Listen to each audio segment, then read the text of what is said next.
J'ai déposé plainte, c'est ce qu'a dit Bernard Cazeneuve. J'ai déposé plainte hier contre les dirigeants d'Uber. A-t-il eu raison? Oui. Oui, vous auriez fait la même chose. Oui.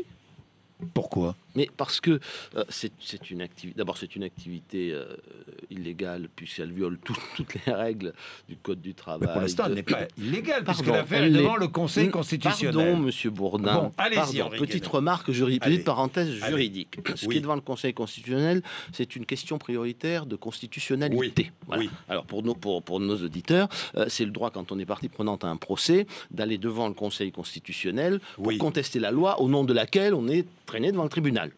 En disant elle n'est pas constitutionnelle. La loi, c'est la fameuse loi de Thévenoud qui a été votée l'année dernière par le Parlement et qui déclare illégale vous avez voté, cette activité. Vous, ou pas? Oui, que j'ai voté et qui déclare illégale cette activité de l'activité du Berpop. Bien.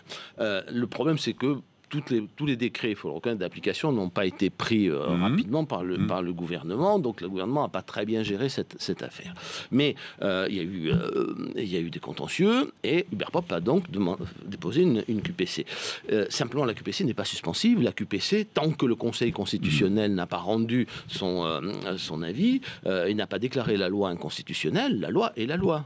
Voilà. Le seul problème, encore une fois, ce sont les décrets d'application. Voilà. Oui, voilà. Décret d'application, ça veut dire qu'aujourd'hui, on n'est pas dans un délit, on est dans une contravention.